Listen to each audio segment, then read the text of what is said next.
She's a teacher. How sweet. My brother raised his champagne flute toward me from the front of the rooftop terrace, his voice carrying easily across the crowd of investors, clients, and business associates he'd spent months carefully assembling. Let's give a hand to Isabel for showing up. Polite laughter rippled through the room like a wave that didn't quite know where to break. I was sitting at a high-top folding table near the back, wedged between the catering station and the venue's service elevator, holding a glass of sparkling water I hadn't asked for. My brother had made sure of my placement personally. I know because the event coordinator told me, apologetically, as she steered me away from the main floor toward what felt less like a seat and more like an afterthought. My cheeks burned under the overhead lights, but I sat straight. I had spent 34 years learning not to look down when he wanted me to. What nobody in that room understood, least of all my brother, was that the man stepping quietly through the glass terrace doors behind me at that precise moment was about to turn the entire evening inside out. My name is Isabel. I'm 34 years old, and I teach 4th grade at Elmwood Elementary in Raleigh, North Carolina. I love my job in a way I've never had to explain to anyone who's actually worked with children. But it's the kind of love that my family, specifically my brother and my parents, have never quite been able to take seriously. Teaching isn't prestigious enough. It doesn't have a title that impresses people at dinner parties. It doesn't come with a company card or a LinkedIn headline that makes strangers ask follow-up questions. My brother Curtis is 40 years old and has spent most of those years being the person in our family who impresses strangers at dinner parties. He has the handshake for it, the jawline, the easy laugh that makes men feel trusted and women feels charmed. When we were kids, he was the one who sold lemonade and kept the change. I was the one who made the signs. That dynamic never really changed. 3 years ago, Curtis founded Harwick Development Group, a residential real estate development company operating out of a glass and steel office in downtown Raleigh. He put up a website with dramatic drone footage. He took my parents to Ruth's Chris to celebrate. He sent me a text that said, "Check out the website. Big things coming," with a fireworks emoji. I checked out the website. The drone footage was impressive. So was the tagline, "Building Tomorrow's Legacy, Today." I sent back a thumbs up and went to bed at 9:30 because I had to be up at 6 to prep a lesson on fractions. For 3 years, Curtis talked about Harwick the way some people talk about a religion. Every family dinner became a briefing on square footage and projected ROI. His wife, Helena, a former marketing consultant, who now referred to herself as a brand strategist for high-net-worth lifestyle portfolios, had opinions on everything, from the font choices on the brochures to which neighborhoods had the right energy for luxury living. The two of them had recently moved into a 6,000-square-foot home in a gated community outside Chapel Hill. They drove matching SUVs. They took their vacations in the Maldives and posted pictures in black and white, as though color was too casual for people of their caliber. I drove a 2017 Honda CR-V and took my vacations at a lake house my college roommate rented every July. I was happy. But happiness in my family had always been treated like a consolation prize. The grand opening gala for Harwick's flagship development, a mixed-use luxury residential project called Harwick Heights, was held on a Thursday evening in late April, on the rooftop terrace of a venue called the Meridian in downtown Raleigh. Curtis had been planning it for months. He hired a PR firm. He put together a guest list of investors, city council members, local developers, and what he called key relationship holders, people whose opinion of him mattered. He sent invitations by hand on thick cream-colored cardstock with the Harwick logo embossed in gold. My invitation arrived in a regular envelope. Inside was a single card with my name written in my brother's handwriting. Isabel. 1 seat. Thursday, April 24th, 7 p.m. Cocktail attire. No +1. I'd mentioned months earlier that I might be seeing someone. My brother had looked at me the way you look at a child who says they want to be an astronaut. Indulgent, briefly, before returning to the actual conversation. Sure, sure, he'd said. Just let me know. He had not let me know anything further. I called the event coordinator 2 days before the gala. I explained that I'd be bringing a guest. A colleague, I said, because calling Wesley anything more specific felt premature and private, and mine in a way I wasn't ready to hand over to my family for commentary. I gave his name. She said she'd add him to the list. She sounded slightly uncertain. The way people sound when they've been given instructions that complicate things. But she didn't say no. I want to explain something about Wesley before I go further, because understanding who he is matters. And because the version of him I knew then was different from the version the rest of the world knew.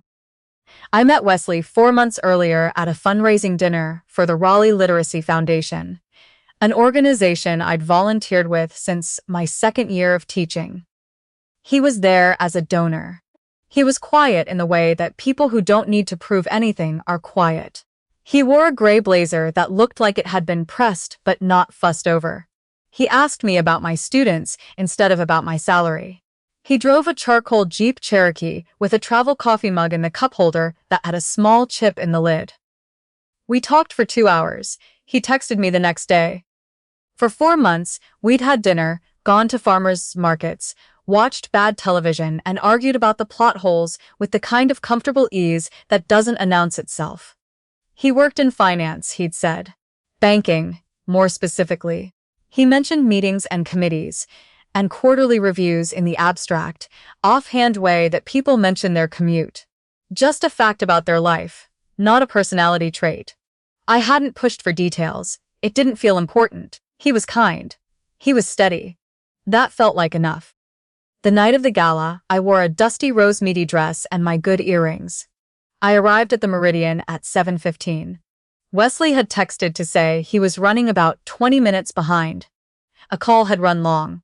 I told him I'd find our table and he could meet me inside. The rooftop terrace was genuinely beautiful. Edison lights were strung between low-profile oak trees in planters, and the Raleigh skyline glittered to the east in the early spring dark. Round tables with white linens were arranged around a raised platform at the front. A string quartet played in the corner. Servers moved through the crowd with trays of champagne and small bites that looked expensive, and too small to be satisfying. I gave my name at the check-in table. The young woman scrolled through her tablet, found me, and gave me a smile that was a half-second too brief before she gestured for a colleague to come over. "I'll have Matteo show you to your table," she said. Matteo was a tall young man in a black vest who walked me across the entire rooftop. Past the round tables with centerpieces, past the bar, past the platform, and through a propped open glass door into the covered indoor section of the venue that connected to the kitchen and the service area. There, against the wall beside a stainless steel catering cart and the service elevator, was a high-top cocktail table. No linen, 1 cocktail napkin, 2 tall stools. "Your brother's office requested this location," Matteo said, very quietly, to his shoes. "Something about. He mentioned you'd prefer to be out of the way of the noise." I stared at the table. I stared at the service elevator doors. I sat down. 20 minutes later, the program began. Curtis took the stage in a navy suit that probably cost more than my monthly car payment, and he was magnetic in the way he always was in front of a crowd. Loose, commanding, laughing easily.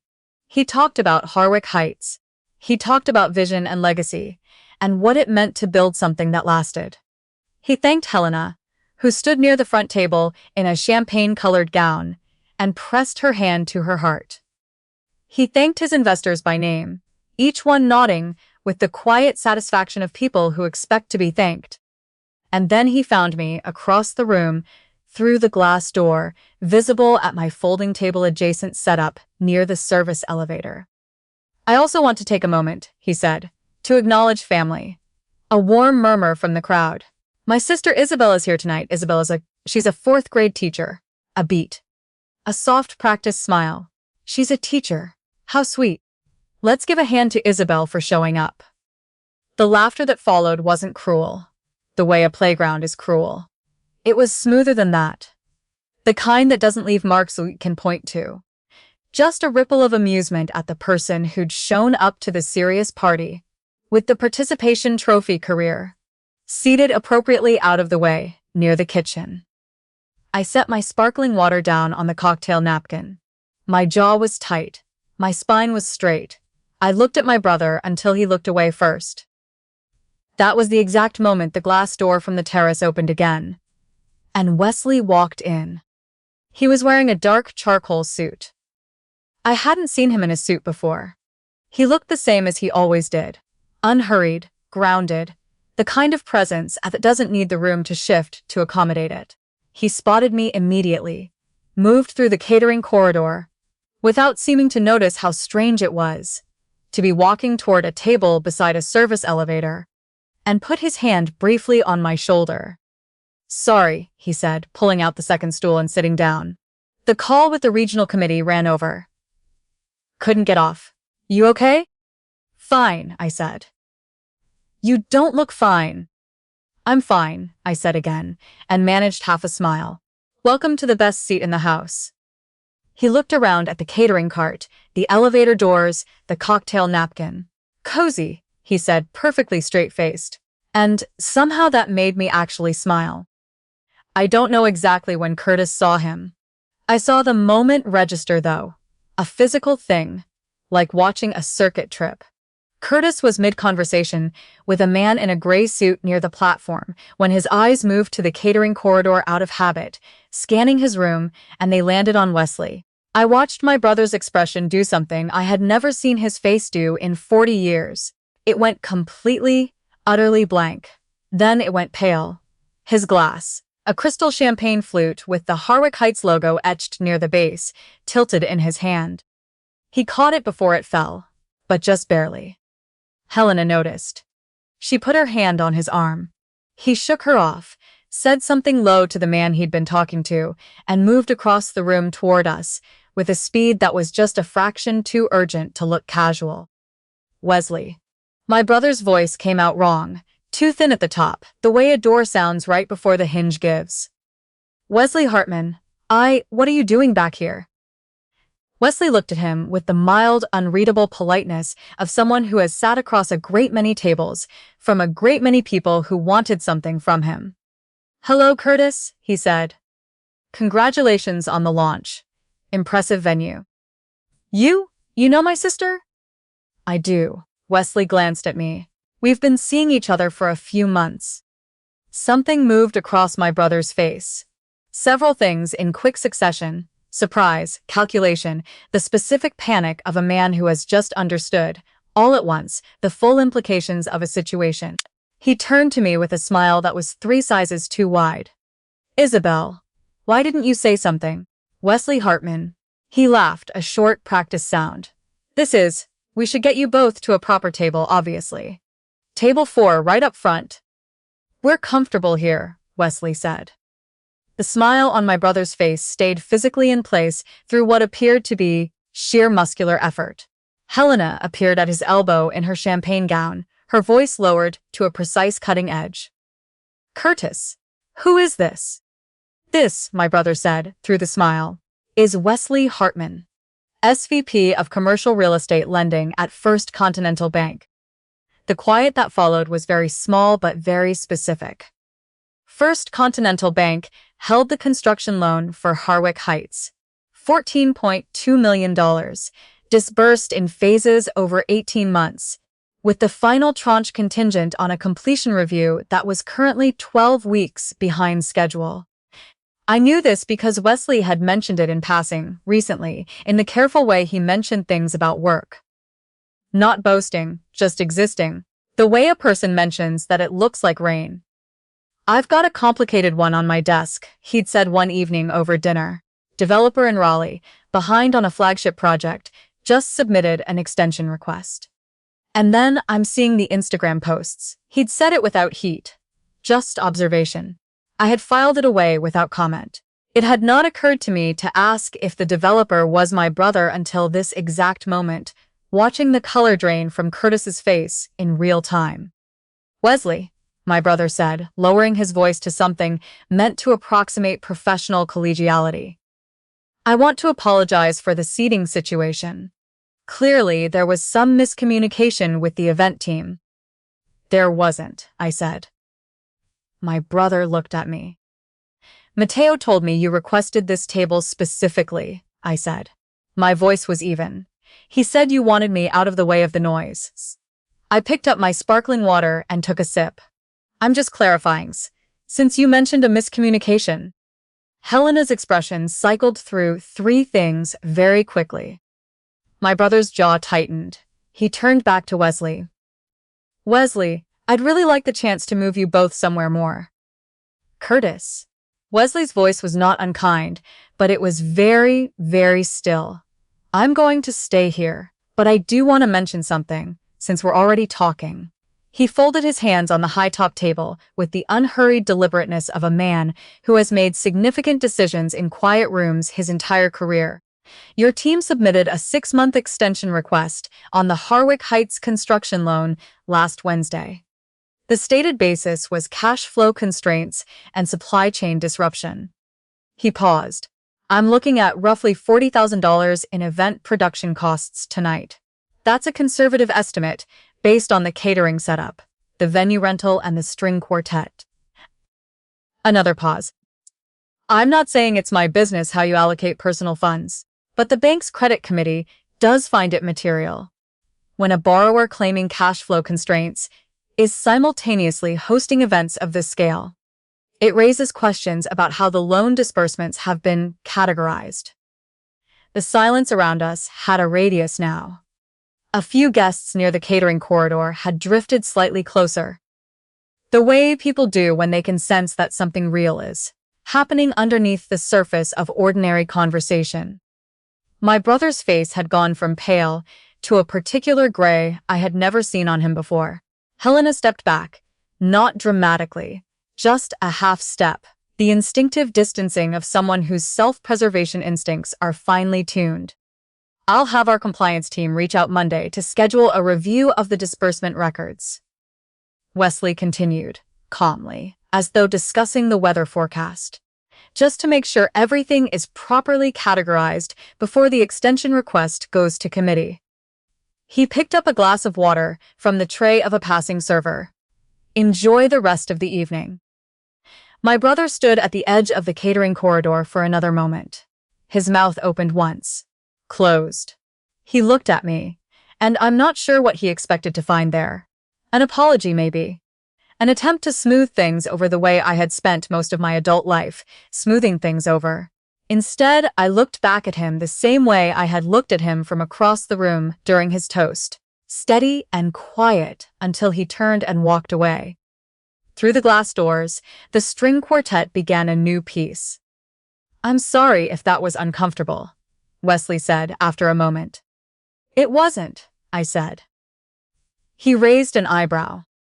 Okay, I said, maybe a little, but not in the way you mean. We left about 45 minutes later, just after my brother attempted one more approach. This time with a senior partner from his PR firm in tow, smiling desperately. And Wesley politely declined the introduction by checking his watch and mentioning we had a reservation. We didn't have a reservation, but we found a late-night counter spot near the warehouse district that served Korean-Mexican fusion and made the most aggressively good bulgogi fries I've ever had in my life. And we sat there on bar stools until past midnight, talking about nothing important.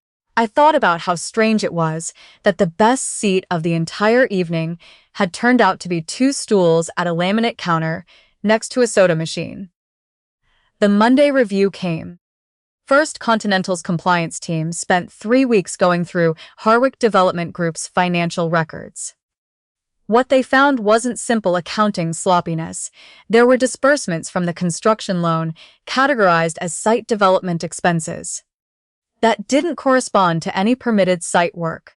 There were consultant invoices paid to 2 LLCs that, when pulled, shared a registered agent with a company in Helena's maiden name. There were draws against the final phase that predated the completion milestones they were supposed to follow.